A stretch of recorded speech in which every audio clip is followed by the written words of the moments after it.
ખબર ગુજરાતમાં વડોદરાથી સમાચાર મળ્યા છે કે મધ્ય ગુજરાતમાં દારૂના નેટવર્ક સાથે સંકળાયેલા અલ્પુ સિંધીને ગુજસી ટોકના ગુનામાં ધરપકડ કરવામાં આવ્યો છે।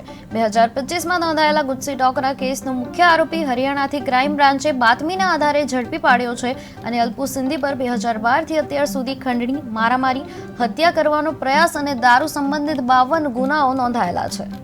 ભારસિયા પોલીસ સ્ટેશનની અંદર મે 2025ની અંદર ગુજસી ટોકનો 8 આરોપીઓ વિરુદ્ધ ગુજસી ટોકનો ગુનો નોંધાયો।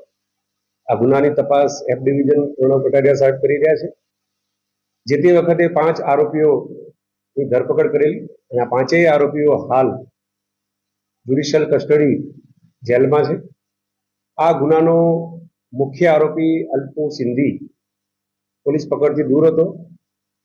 જે તે વખતે અમે જુદી જુદી શહેરો અને જિલ્લા બહાર તેમજ રાજ્ય બહાર ક્રાઇમ બ્રાન્ચની ટીમો રવાના કરેલી અને અમે ખૂબ પ્રયત્નો કરેલો અને પ્રયત્નોના ભાગરૂપે અમને એક ચોક્કસ બાતમી મળેલી કે હરિયાણાની અંદર ગુડગાંવની અંદર એક ચોક્કસ જગ્યાએ પીજીની અંદર રહે છે।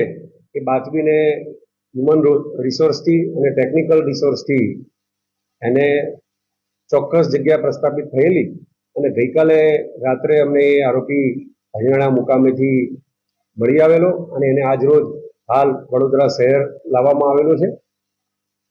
આ આરોપી આ અગાઉ વાસદ જિલ્લા આણંદ ખાતે એસએમસીની જે પ્રોહિબિશનની મોટી રેડ કે જેમાં 30 લાખ જેટલો દારૂ સપ્લાયમાં એ વોન્ટેડ હતો।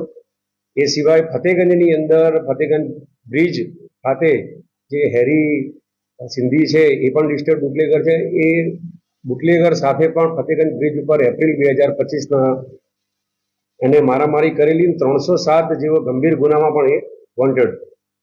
એકંદરે હાલ એના વિરુદ્ધમાં 52 જેટલા ગુના નોંધાયેલા છે જે મહદઅંશે પ્રોહિબિશન ધારા હેઠળના તેમજ 307 ખૂનની કોશિશ, મારામારી, ખંડણી જેવા ગંભીર ગુનાઓમાં એ સંડોવાયેલો છે।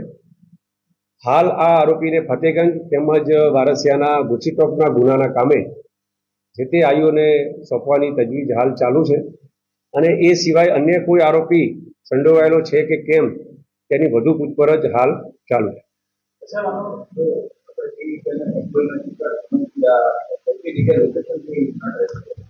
અમે જ્યારે આ ગુજસી ટોકનો ગુનો નોંધાયો ત્યારબાદથી એ ભારસિયા પોલીસ સ્ટેશનની અંદર મે 2025ની અંદર ગુજસી ટોકનો 8 આરોપીઓ વિરુદ્ધ ગુજસી ટોકનો ગુનો નોંધાયો।